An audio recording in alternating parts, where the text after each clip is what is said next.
on Power Talk AM 1460 and FM 101.1. Streaming worldwide on iHeartRadio. Jan Price talks to the movers and shakers in the film business. The Jan Price Show.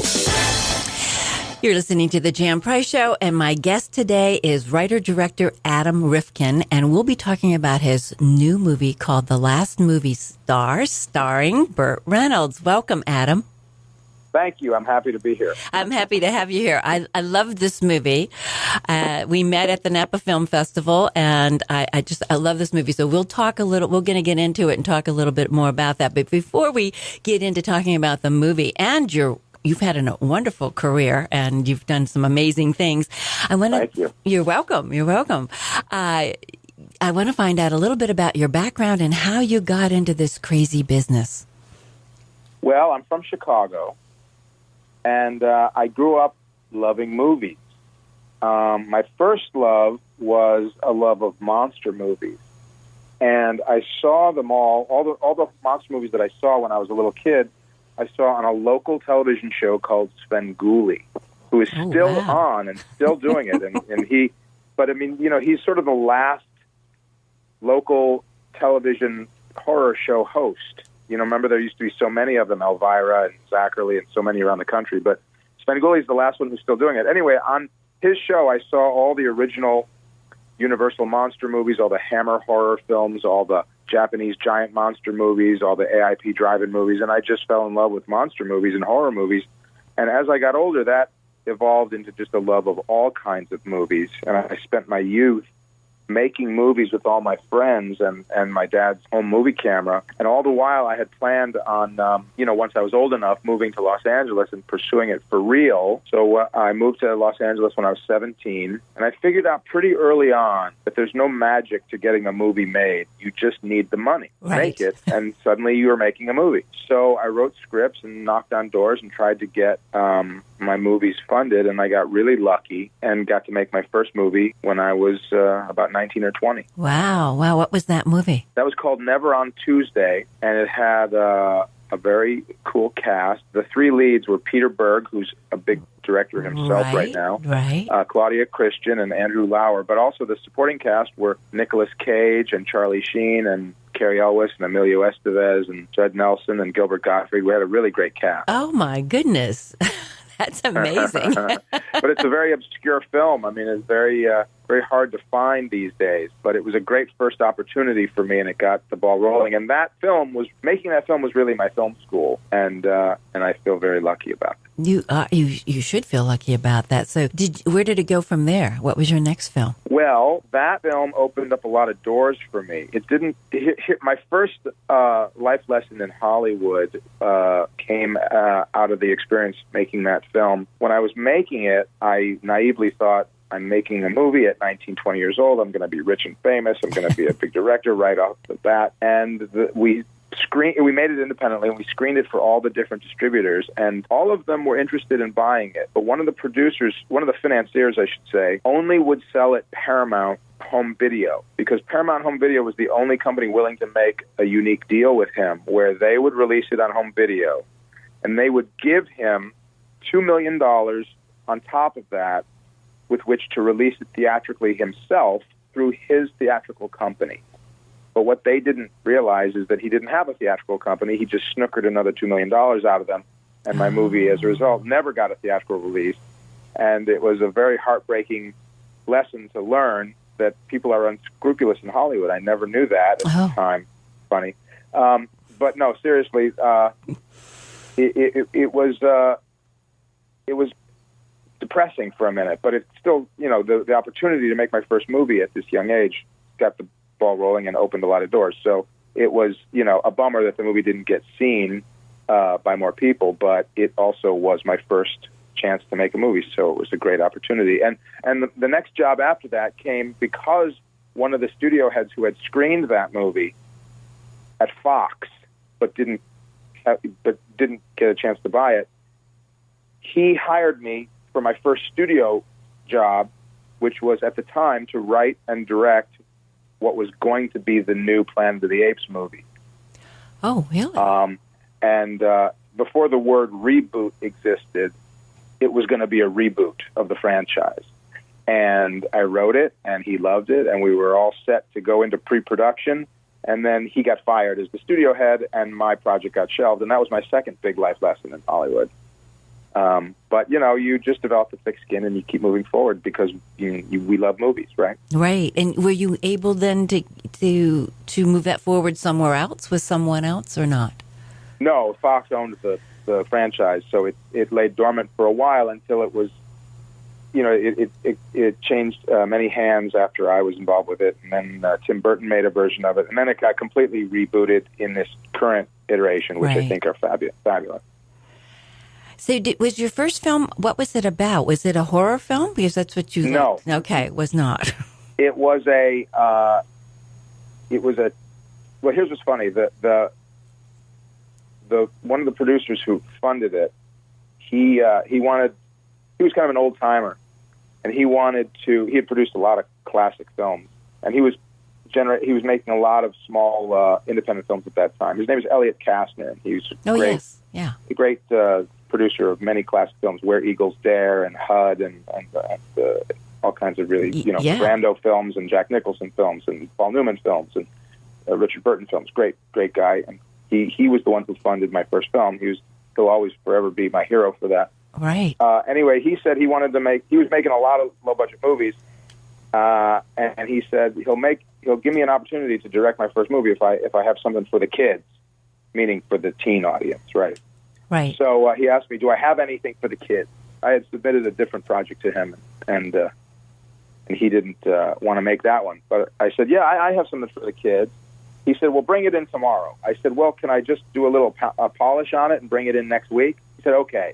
So I didn't have anything for the kids, so I ran home, and I wrote a script real fast for the kids. Wow. So the script I wrote was about two young dudes who were driving across country from Ohio to Los Angeles to start a new life and to meet California girls. And they were, and this was sort of in this. There was a period of time in the mid to late '80s where there's a lot of exploitation movies being made with a lot of exploitable elements, as they say, a lot of sexy women or a lot of blood or both. So it was meant to start out like a typical exploitation teen comedy with two guys moving to Los Angeles to meet girls and have a good time. And as they're driving across the country, they get into a car accident in the middle of the desert, in the middle of nowhere, with the only other car on the road being driven by a very beautiful woman. And they're stuck out there, all three of them, in the middle of nowhere. And our two leads think that this is their chance to have a great time with this woman. But it turns out, now here's where I thought I was being very progressive at the time. It turns out she's a lesbian. And as a result, they have no shot with her physically, but they all learn in their time, their 36 hours stuck out in the middle of the desert together, they learn to become friends and appreciate each other for much more than their physical attributes. So anyway, for a first movie, I guess it turned out okay. Yeah, I love the plot. Thanks, and it was a lot of fun. And I just read an article, someone wrote about it just recently, that somebody was doing an article about a lot of obscure Nicolas Cage films, and they included a whole big section about, it was a podcast about Never on Tuesday. So I was flattered that somebody saw it. That's really amazing. Since you said it was so hard to find the movie, right now it's hard to even find the movie. It's interesting that somebody was able to locate that he was in the film to begin with. So what was, because this is early on in his career. I mean, it's early for Emilio Estevez and many of the young actors that you mentioned. How was it working with them at the early stages of their career? Well, actually, Emilio Estevez, Judd Nelson, Charlie Sheen, Cary Elwes, and Nicolas Cage were all very famous when I made this film. Charlie Sheen had just come off Wall Street and Platoon. Nicolas Cage had done Raising Arizona, a bunch of cool films. Emilio Estevez had done The Breakfast Club and a bunch of films, and same with Judd Nelson. And Cary Elwes had done The Princess Bride. So they were the hot Rat Pack actors of the day. And we got real lucky that they did these small roles in this film because the producers knew them all very well. Brad Wyman and Cassian Elwes are the actual producers of the film, and they were working for Elliott at the time, and they traveled in these circles with these young stars, so they convinced them to all be a part of this movie, which was great. Wow, that is great. I mean, like amazing that for your first film that you were able to attract that caliber of talent right away. It was great, yeah. And they were all fabulous to work with, and I've remained friends with them all since. I was going to ask you if you remain friends with everybody. Have you happened to see Emilio Estevez's new movie, The Public? But I hear it's great. It is. It opened the Santa Barbara Film Festival, and it got great press on it. And then they repeated it, and I got to see it, and it's really quite good, very, very good. And I think that's what I've heard. I think it got a distributor. I think it has a distributor. I think we'll be able to see it. But yeah, very interesting film. He directed and starred in it, and I think he produced it and wrote it. I think he did everything.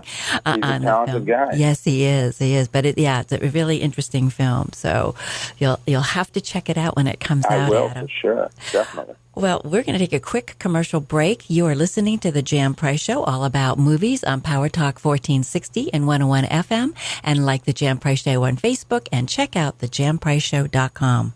The Century Theater at Northridge Mall is newly remodeled with luxury loungers. Luxury loungers are electric-powered, oversized, plush reclining seats with extendable footrests, cup holders, and snack tables. Reserve the best seat in town at the Century Theater at Northridge Mall. Tired of looking at your worn wood floors? Mr. Sandless can bring them back to life again. That's right. It's Mr. Sandless, the no-sanding solution to beautiful wood floors. Mr. Sandless is clean, efficient, contains no harmful chemicals, and is certified green. Mr. Sandless refinishes all hardwoods, softwoods, engineered flooring, and laminates. Most jobs are completed in one day with no cleanup required ever, with virtually no odor, and is safe for pets and kids. No need to move out or even leave the house. Mr. Sandless is the company that invented Sandless Refinishing and is the largest floor refinishing company in the world. Over 120,000 happy customers, guaranteed adhesion, guaranteed satisfaction, and a 5-year warranty. Call Mr. Sandless today at 831-747-7476. That's 747-7476. Or MrSandless.com. That's MrSandless.com. On Power Talk AM 1460 and FM 101.1. Streaming worldwide on iHeartRadio. Jan Price talks to the movers and shakers in the film business. The Jan Price Show. We are back, and my guest today is Adam Rifkin, who's a writer-director, and we're going to be talking about his brand new movie, The Last Movie Star, starring Burt Reynolds. But we're talking a little bit about how he got started in this career. So after you did your second, so you had that situation that took place where your movie did not get produced after all. So where did you go from there, Adam? Well, then, basically what I've always done is I write pretty fast, and I write a lot. So I'm always writing scripts. Some I'm writing to try and sell, and some I'm writing to try and direct. And so during the time after that, I just started writing lots more scripts, and I got lucky, and I sold some, and I got to make some. I made a movie. Speaking of maintaining a friendship with some of the actors who were in my first film, I made a movie with Charlie Sheen called The Chase, and that was also produced by Brad Wyman and Cassian Elwes, who also produced my first film. And I made, then in terms of films that I wrote that got sold that I didn't direct, I wrote a movie called Mouse Hunt. I wrote a movie. I was actually hired to write a movie called Small Soldiers, which me and some other writers wrote together. And so I, just always trying to keep as many balls in the air and trying to make as many movies as possible, just because I love storytelling and I love the process of making films. So, it's always hard to get money to get movies made because it's so expensive. But the good news is for people who want to be a filmmaker today, people's ambitions and I should say the technology has finally caught up with people's ambition, because now you can make a movie so inexpensively. When I was making my first film, Never on Tuesday, you had to shoot it on film. There was no other option. And there are just hard costs that are associated with buying film stock and getting film stock developed and getting your negative cut and, needing equipment to edit your film on. Now you can literally make a film with the equipment you have in your pocket. You can shoot it on an iPhone. You can edit it with an app. You can distribute it to the world on YouTube. You can market it to the world on social media. It's completely changed the landscape. And for the people who take this new technology seriously, it can change their life, and they can make great films, and they can change, the way that people look at movies as a whole. Soderbergh's new film, Unsane, is shot on iPhones. Really? The movie Paranormal Activity, which changed the landscape of movies forever, that was made for a few $1,000s in his house. There's no reason, if somebody wants to be a filmmaker, that they shouldn't be making their film now. If they're going to sit around and wait for $10 million, they're just using that as an excuse not to do the work. You've got everything you need to make a movie in your pocket right now. You should just do it. And why would Soderbergh decide to do a movie on an iPhone? I mean, he is such a well-established director in Hollywood. Why would he choose to do it on an iPhone?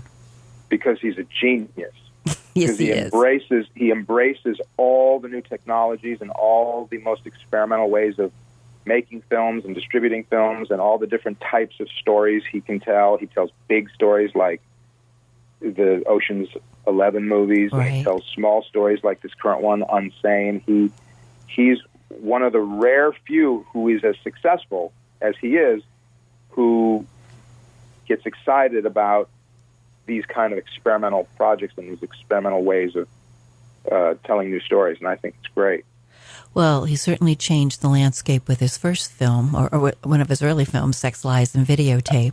Absolutely. Many, many, many years ago, which I saw at a film festival in New York a long time ago. So, he has changed the landscape. Very interesting.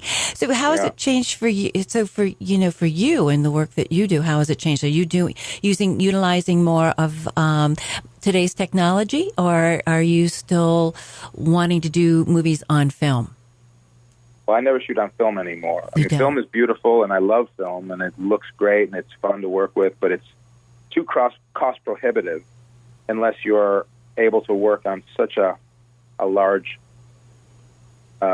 scale, like Dunkirk or Quentin Tarantino. They have the luxury of being able to do it. I know a lot of small films do still shoot on film, like the Florida Project, which I loved. Mm-hmm. But for me, I love film, but I think I'm going to stick with digital from now on.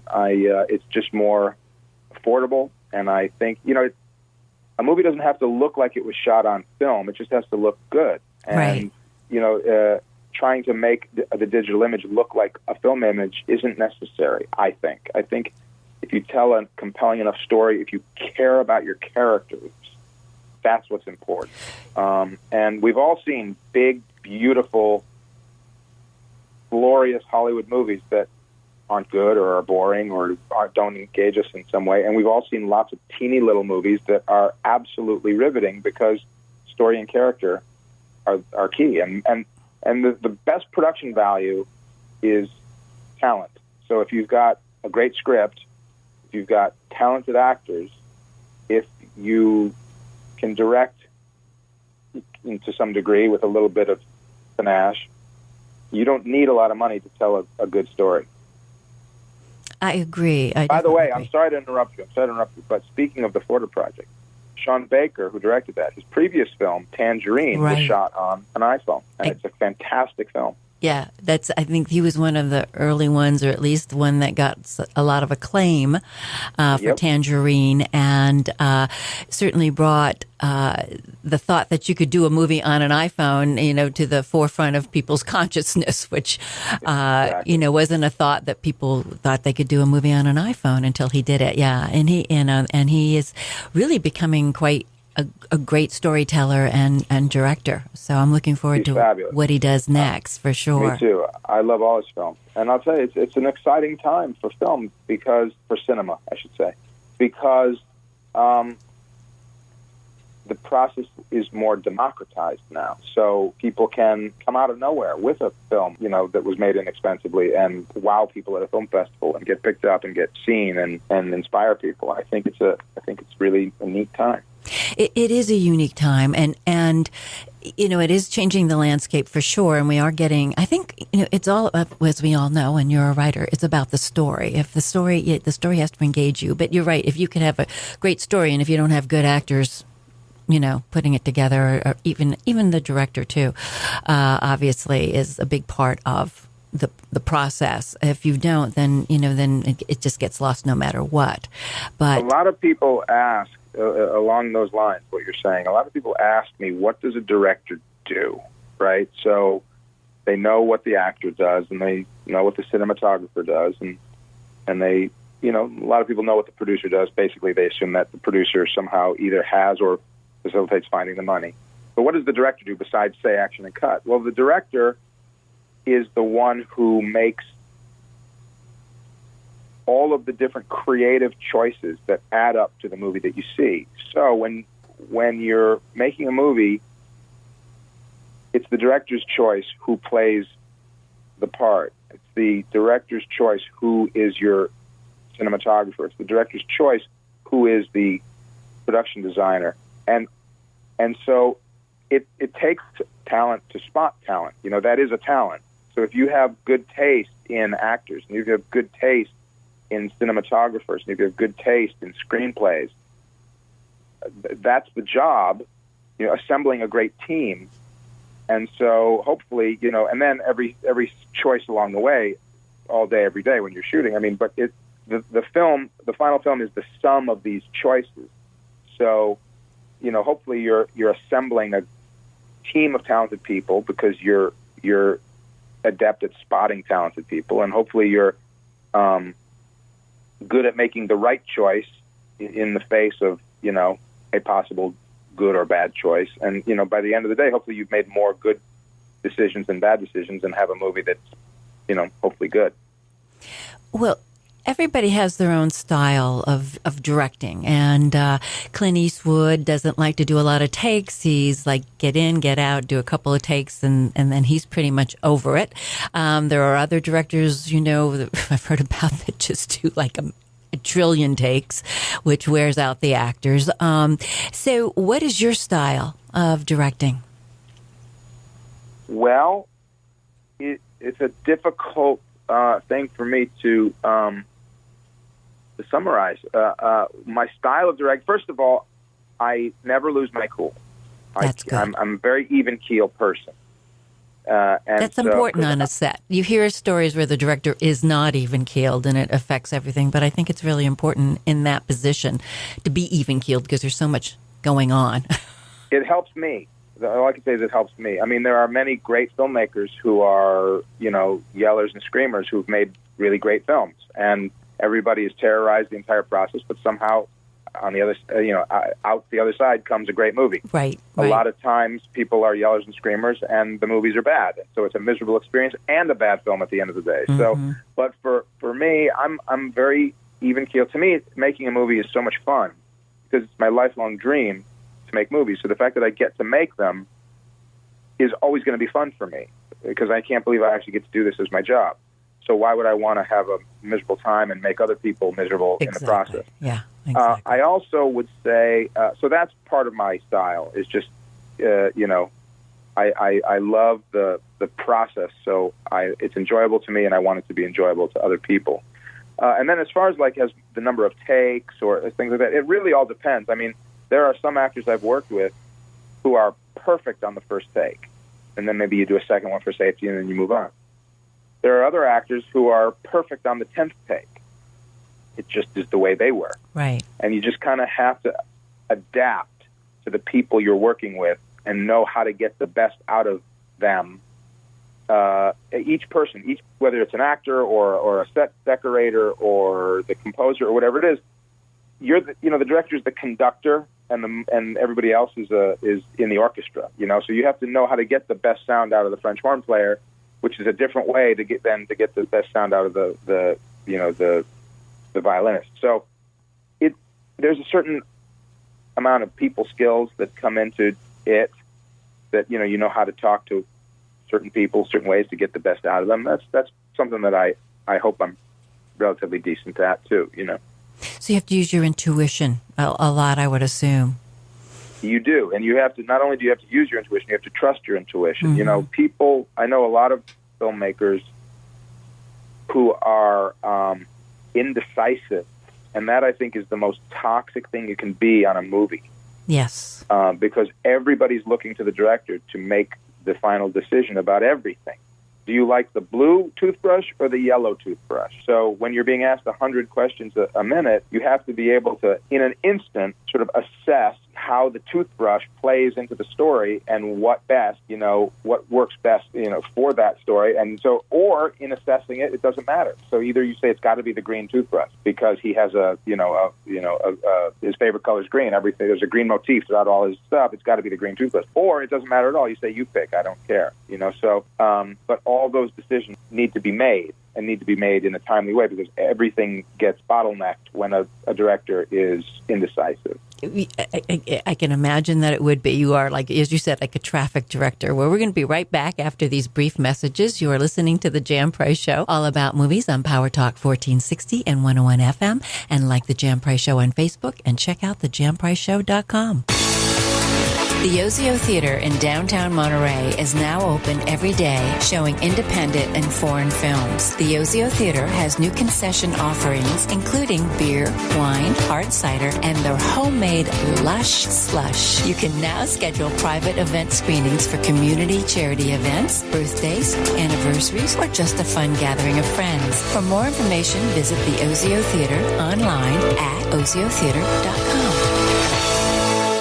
Have you ever dreamed of doing commercials or movies? Your dream starts with a desire. And if you have a desire to do commercials and feature films, we want to know about you. We're Moco Film, one of the Genesis companies that includes VoiceJock, a major provider of TV commercial talent to TV stations throughout the nation. Registering is free. Just go to mocofilm.com and fill out the information. That's MOCOfilm.com. You'll become part of a large talent bank available to producers. Go to mocofilm.com today and start living your dream. On Power Talk AM 1460 and FM 101.1, streaming worldwide on iHeartRadio. Jan Price talks to the movers and shakers in the film business. The Jan Price Show. We are back, and my guest today is writer-director Adam Rifkin, and we're going to be talking about his brand new movie, The Last Movie Star, starring Burt Reynolds.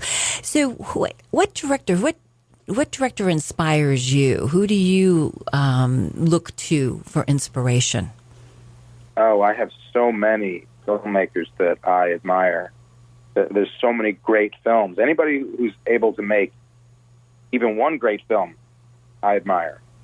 Some of the filmmakers who I grew up, worshiping, learning from, watching everything they did was, Alfred Hitchcock, great Right. director, Stanley Kubrick, Francis Ford Coppola, Martin Scorsese, Billy Wilder. These are masters, and Yes. the movies they make, they're still so great. And there's a lot of great filmmakers today too. There's working at this exact time. There's fabulous movies that come out every year. Sean Baker is a perfect example. I loved The Florida Project. I loved Tangerine. I loved his film Starlet, which was before that. I love the Coen brothers. I love Wes Anderson. I think Patty Jenkins is a fabulous director. Yes. I think Jennifer Lynch is a fabulous director. Valerie Brayman is a fabulous director. So there's so many great directors working today. What did you think, since you like horror films, what did you think of Guillermo del Toro's The Shape of Water? I loved it. Me too. I thought it was beautiful. Yeah. I thought it was one of my favorite movies of the year, so I was so happy that it won the Oscar for Best Me too. Film. Yeah, I thought it was well deserved. And he is such a gracious man. I just adore him. I've had the pleasure of He's the best. interviewing him, and he's just absolutely wonderful. So yeah, he really is. So I was very excited that he won. Me too. Yeah. I'm glad he won because he deserves it, and I'm glad the film won because it deserves it. And I'm just glad that a monster movie won Best Picture. I mean, it's just a neat thing. And how do you? I mean, it was like I saw it in Toronto at the Toronto Film Festival, and it was like, okay, and I just fell in love with it. Then I just, the images just stayed with me for so long, and it's like, well, how do I describe this movie to people? I mean, it's kind of a very interesting film to try to describe, but it's just fascinating and beautiful and just lovely. And as I said, I don't like horror movies, but this one to me was not a horror movie. It had so many different aspects to it. I agree. I'd say this fits more in the Beauty and the Beast category than in a scary horror film. Exactly. And as we were talking about before the show began, Get Out I sort of stayed away from because everybody said, "Oh, it's really tough to watch. It's a horror film." So I finally decided, okay, I'm going to watch it. So they said, watch it in the daylight. Because I didn't see it in the movie theater. And that's unusual for me because I believe all movies should be seen in the movie theaters. I really do. That you should see them there first. So I had a screener of it, and I finally, one Sunday morning, I watched it, and I said, what was scary about this movie? I thought it was really good. Yeah, it's a great movie. It was very good and surprising and well done. And, and I saw why it was getting the accolades that it did get because it was unique and different and a great cast and well done. So, yeah, I said, no, why did I stay away from that movie? Now I'm going to, make sure I don't do that in the future. So, Adam, let's talk about The Last Movie Star because I saw this movie at the Napa Film Festival. It had a different title, so let's talk about that too. And I absolutely loved this movie. You did so many interesting things in this film, and it was my favorite movie of the film festival. And thank you so much. Oh, you're so welcome, and that's why when I wanted to meet you and wanted you on the show as soon as I saw the film. First of all, it was the film's name before was Dog Years. So tell me why you changed it to The Last Movie Star. Okay, well, The Last Movie Star is, a.k.a. Dog Years, is about an old man who used to be a very famous movie star and now finds that his glory days are in his rearview mirror. And the events of the film force him to face the mistakes of his past and come to terms with the fact that the years have gone by way too fast. And even though it's a movie about faded fame, it's also a movie about growing old. And the reason that I originally titled it Dog Years is because I felt that was an appropriate term for how fast the years went by for him. His character reflects on his past and how he felt he had so much time when he was young, and now he blinked and he's old. And I felt that was a cool title for that subject matter. Now, when we premiered the film at the Tribeca Film Festival, the film was bought by A24, who are great fantastic. Yeah. Great company, fantastic company. They released The Florida Project and Lady Bird, and they released they released so many great films. They won Best Picture last year, you know, and so. Yeah, they're great. I love A24. When I see A24 is involved with the movie, I go, okay, this is going to be a good film because they usually pick some of the best. Absolutely. They have great taste. So they said they wanted to buy the film, and they also said, we feel the title may be cryptic unless you've seen the film. It otherwise could be interpreted as a movie about a dog. And I totally understood that. Mm-hmm. I said, I get it. You're right. Because Dog Years is applicable once you've seen the film and you know what the film's about. Right. But if you just see the title, you could think it's, like Marmaduke, a movie about a dog. Right? Exactly.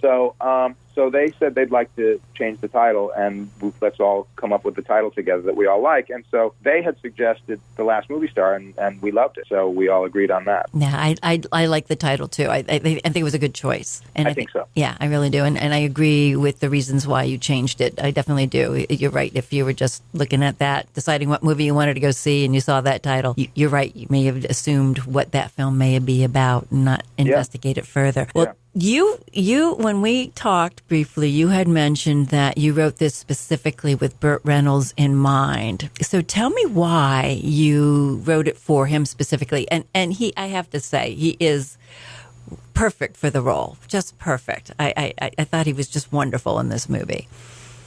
I agree. He's great in it. And I wrote it specifically for Burt Reynolds because when I was a kid, Burt Reynolds was my hero.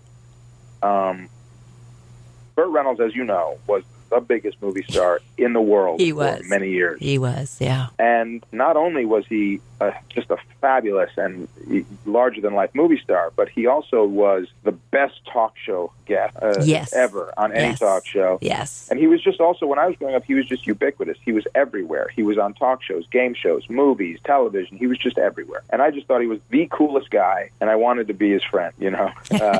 And I also felt, and I remember thinking this when I was a kid, I also felt that he never got his due as an actor because he makes it look so easy. People don't realize he's acting. Burt, if you look at Burt Reynolds' movies, whether it's the best movies he's done, like Deliverance or The Longest Yard, or some of the ones that aren't his best, he himself never gives a false performance, no matter what the movie. And that's just a testament to how good of an actor he is. Anyway, as I got older and I started making movies of my own, I thought to myself, you know, Burt is still my hero, even though he's not on the A-list at the moment. And I know he's still a great actor. And if he doesn't play another significant role where he can remind people what a great actor he is, I'm afraid the next time people remember it is going to be when it's too late. So I thought, I'm going to just roll the dice, and I'm going to write Burt Reynolds a great role. I didn't know him, but I decided, what the hell, I'll give it a shot. So I wrote this script, and I submitted it to his manager. And I said, please tell Burt that I wrote this movie for him and only him. And if he doesn't want to play the part, I'm not making, because nobody else can play this role. Yes, there are other actors who are in the same age range as Burt, but I didn't feel anybody could bring the pathos that Burt could play, because the character is based on Burt. I mean, the character is based on Burt. Right. And it's based on his Burt has had some very public ups and downs over the years. I mean, from the height of movie stardom to, you know, very public, you know, marriages going south, to public money problems, to, you know, all kinds of, you know, health problems, whatever. You know, people know Burt's history. And I felt that playing this role, this warts and all kind of role, and in accepting this role, basically acknowledging that he's aware of his, you know, he's acknowledging his various ups and downs by accepting this role. So I felt that by doing that, by the fact that he plays the part, becomes a de facto mea culpa for him. And so I said, you know, please tell him if he's not willing to play the part, I'm not making this film. Anyway, the next day, I get a call from Burt Reynolds. Wow. The next day. Just a mind blower. Wow. Because we've all met famous people, but every once in a while there's that one that you still get starstruck by, and Burt Reynolds is that one. Yeah. So he called me and he said there was, you know, a lot about the script that was hard for him to face. And I thought as he was talking, he was going to politely decline the role. He said, it deals with some stuff I don't necessarily feel comfortable dealing with. I said, okay. He said, and if you had given me this script 10 years ago, I wouldn't have been able to do it at all. I said, okay. He said, but at this point in my life, where I am now, I have to do it. And he said, I'm in. Wow. And it was a great moment. Yeah. I got just chills. I just got chills from that. I just did. Yeah. I mean, how exciting. I mean, really, for you to have him as your childhood idol, and then, you know, all these years later be able to write a script and then have him decide to be in your movie. I mean, what a great story. I mean, that is just a great story. I still can't get over it. Yeah. I'm still in shock about it. I mean, we'd be on set and I'd look over at his director's chair and it would say Burt Reynolds on it. You know, this is before he, you know, had arrived on set. And I think to myself, I can't believe that Burt Reynolds is starring in my film. You know, and listen, I know that there are a lot of people who are a little younger than me who didn't grow up seeing Burt Reynolds the same way I see Burt Reynolds, and I acknowledge that, you know. But for me and people of my age, a little older, a little younger as well, Burt Reynolds is the epitome of what a movie star is. In a pantheon of movie stars, he definitely stands out and stands alone as, just, to me, I think there's probably, in all honesty, there's only two great movie stars alive today, Kirk Douglas and Burt Reynolds. There are some very famous people still alive, don't get me wrong. I mean, Clint Eastwood was a great movie star, right. And Warren Beatty was a great movie star, and I mean, they were fabulous. Mm-hmm. But when I think of the term movie star and everything that goes along with the glitz, the glamour, and the glory of that term, the only two people I can think of that fit that bill are Kirk Douglas and Burt Reynolds. And they're from different generations of movie star. And so Burt Reynolds really is sort of the last, and I think it's an applicable title because he's really the last movie star, because after Burt Reynolds, yes, people have been famous, but nobody's been a movie star like Burt Reynolds since Burt Reynolds. No, not, he was consecutively the number one rated movie star for years as far as the box office. And, he was the pinnacle back in that time period. We're going to be right back after these brief messages. You were listening to the Jan Price Show, all about movies on Power Talk 1460 and 101 FM, and like the Jan Price Show on Facebook, and check out thejanpriceshow.com. The Century Theater at Northridge Mall is newly remodeled with luxury loungers. Luxury loungers are electric-powered, oversized, plush reclining seats with extendable footrests, cup holders, and snack tables. Reserve the best seat in town at the Century Theater at Northridge Mall. Tired of looking at your worn wood floors? Mr. Sandless can bring them back to life again. That's right. It's Mr. Sandless, the no-sanding solution to beautiful wood floors. Mr. Sandless is clean, efficient, contains no harmful chemicals, and is certified green. Mr. Sandless refinishes all hardwoods, softwoods, engineered flooring, and laminates. Most jobs are completed in one day with no cleanup required ever, with virtually no odor, and is safe for pets and kids. No need to move out or even leave the house. Mr. Sandless is the company that invented Sandless Refinishing and is the largest floor refinishing company in the world. Over 120,000 happy customers, guaranteed adhesion, guaranteed satisfaction, and a 5-year warranty. Call Mr. Sandless today at 831-747-7476. That's 747-7476. Or MrSandless.com. That's MrSandless.com. On Power Talk AM 1460 and FM 101.1, streaming worldwide on iHeartRadio. Jan Price talks to the movers and shakers in the film business. The Jan Price Show.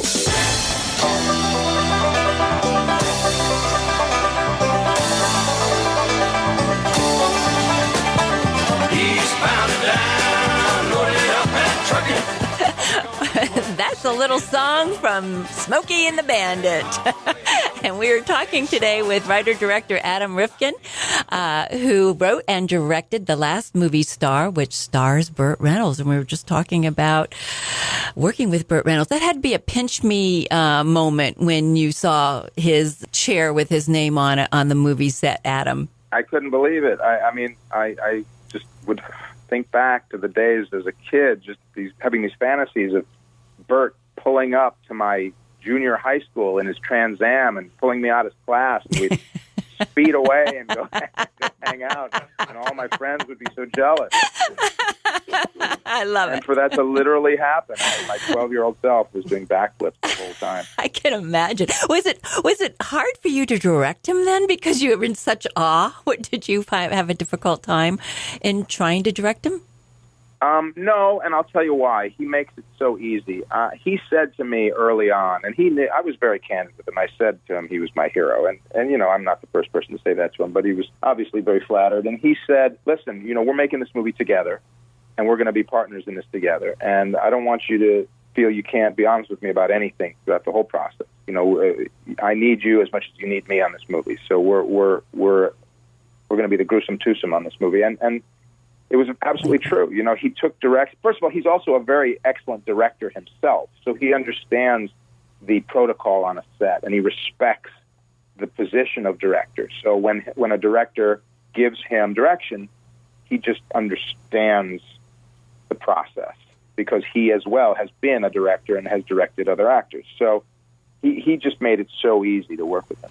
That's got to help you in the process, too, when you have that kind of an actor that you're working with. Absolutely. And by the way, because he's also such a fine filmmaker himself, every once in a while, you get stumped. How should we play this? Or how should we, what's the best way to make this joke work visually best? And I'd say, Burt, here's what I'm trying to figure out. And Burt would think it through, and you'd see the wheels turning in his mind as a director. And he'd be like, how about if you put the camera here and do such and such? And I'll be damned, every time it was great. That's wonderful. It really was a collaboration then, for sure. Yeah. Oh, yeah, definitely. What I loved, there's so many things about this movie, and I want to just tell everyone, please go see this movie. You'll definitely have a wonderful time in the movie theater, and truly, it's just a fun movie. But just to see him back on the screen again was great. But I loved the scenes and I don't know if you want to talk about this or not, when you have the old Burt Reynolds talking to his younger self. Yes, I'm happy to talk about those that. scenes. To me, I've shared those with a number of people, my friends, and just said you've got to see it. And the way you wrote it and how well it intersected. And I was thinking, how did he do that? Were you able to go find those particular scenes and then write, the dialogue for today? So yeah, let's talk about that, because I thought that was wonderful. Sure. Well, one of the reasons that I feel that it's so essential that Burt play this part, and why I didn't want to do it with anybody else, is because it is a movie about aging, and nobody to me personifies virility more than young Burt Reynolds. Mm-hmm. He was the epitome of the just super masculine American male, right? And he just embodied it like nobody else. Who can forget his cosmopolitan spread that he did years ago? That's right, of course. So he was the virile man of the era. Yeah, go on. Absolutely. And I wanted to juxtapose this specimen he was with the reality of what it's like to be a man in your 80s now. And so I felt the best and most effective way to do that is to show them both in the same scene together, acting opposite one another. I wanted to see 80-year-old Burt, 82-year-old Burt acting with 35-year-old Burt. And so I thought, okay, I'm gonna put old Burt in the Trans Am with young Burt. I'm gonna put old Burt in the canoe with young Burt, and I'm gonna have them talk to one another. And basically, their fantasy sequences where old Burt is trying to convince young Burt to not live so recklessly because of all the mistakes he made in his youth. And his youthful self is quite arrogant and thinks he knows everything. And old Burt is trying to convince him that if you don't slow down, you're going to end up like me. And that's what happened. And so I wrote the scene specifically in the original draft of the script based on my knowledge of the films. And all the dialogue that young Burt says is from the actual film, Smoking the Bandit, or from Deliverance. Right. And all the dialogue that old Burt says is new dialogue, but the tenor of the conversation changes based on the new dialogue. So, we had to license the clips, and we had to put old Burt in a green screen environment and composite him into these old films. And I was hopeful it would work, but I didn't know for sure if it would, and it did. And I think it worked. It turns out to be kind of powerful, Oh, it really is. I mean, those were my favorite parts of the movie. Old Burt talking to young Burt. I mean, so often, we hear this question a lot. What would you tell your younger self if you could tell them, your younger self something? What would you say? And this is the question they ask very often, on the red carpet and in interviews, and so we got to see, what an older, what you would say to your younger self. I thought it was really, it's so unique and so well done. I really enjoyed it. I did read. I don't want to bring up controversy, but I'm going to bring it up because I just read an interview with Burt Reynolds about the movie, and in it he said the young actress, which you can name if you want to, or I won't. I won't unless you want to. But he had Ariel Winter, right? The star of the movie opposite Burt. Yeah. Right. Well, he had trouble with her in the beginning. That's not true. That's absolutely not true. Okay. And I'm not saying this as some sort of spin. I mean, the article you're citing was in the New York Post. He was taken completely out of context. Okay. And this is a story that Burt has told many times. And it was there was a out of context part that was surgically removed from the whole and used to create controversy in the article. But what he said was that he, working with Ariel Winter, at first he was thrown off because she has such a potty mouth. But eventually,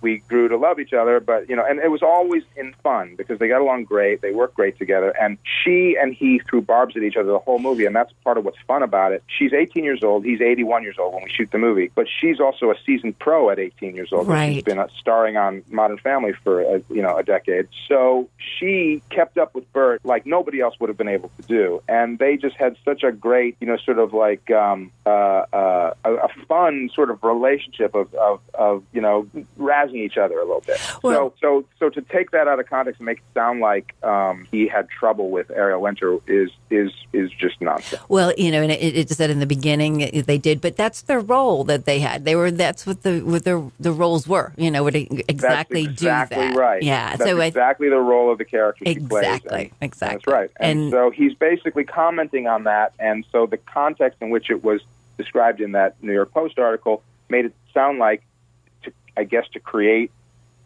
something in the some sort of clickable event.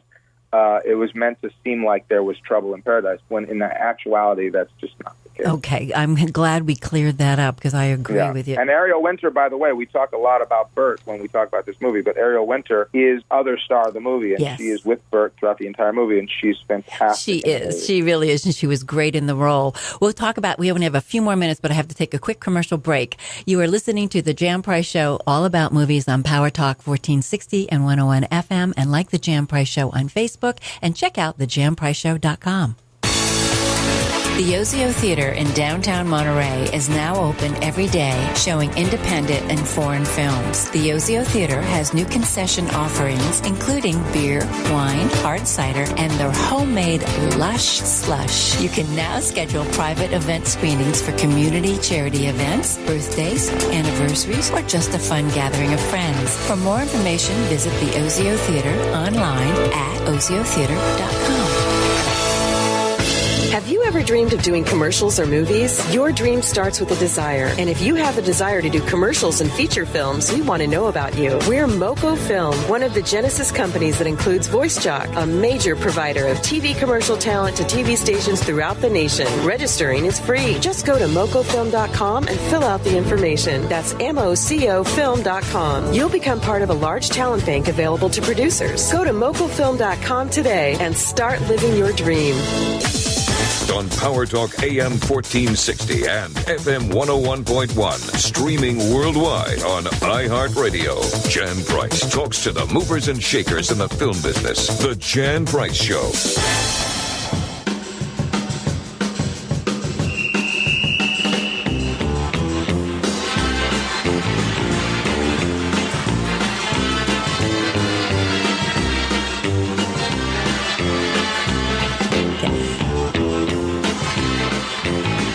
Apparently, that's Feature Creature, which was one of Burt Reynolds' favorite. No. Adam's. Oh, Adam's. Okay. All right. I'm sorry. We're back with Adam Rifkin, who's the writer-director of the last movie starring Burt Reynolds. Adam, we only have a few more minutes. It's gone by so quickly. I definitely want to have you back. I can't believe it. I know. I want to have you back on the show. We can talk a lot more. But tell me, so the movie's coming out, and it's also going to be, would it be on demand for people to see it too? It'll be released to the movie theaters?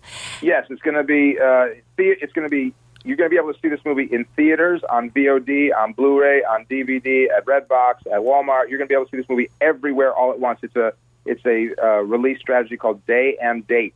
And speaking of Steven Soderbergh, he's one of the pioneers of Day and Date releasing.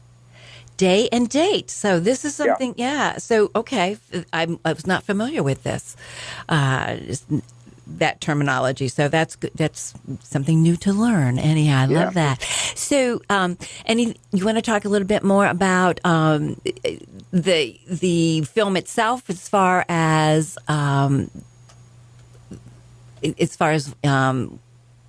what you're planning on doing with it? Yeah, sure. Well, basically, the idea is, Burt gives such a beautiful performance in this film that we just want people to see it wherever they can, however they can, which is why A24 and we all agreed that Day and Date was the best way to release this movie, because this is going to give the most people an opportunity to see it wherever they are. So it's being released theatrically as a independent film. So, unless you have an art house in your town, you wouldn't otherwise be able to see the film. So that's why we're giving people all the options to see the film all at the same time. And because we really feel that, Burt deserves this performance to be seen. Oh, I agree. Everybody, please go see this movie. You have so many different ways to view it, and I highly recommend this movie. It is just a fun movie, and Burt Reynolds is wonderful, and it's a perfect role for him. And Adam, you did a fabulous job with it. I want to thank you so much for being on the show. I definitely want to have you back on. We can talk for hours, for sure. So anytime. Thank you. I look forward to it. You have been listening to the Jan Price Show, all about movies on Power Talk 1460 and 101 FM, and like the Jan Price Show on Facebook, and check out thejanpriceshow.com.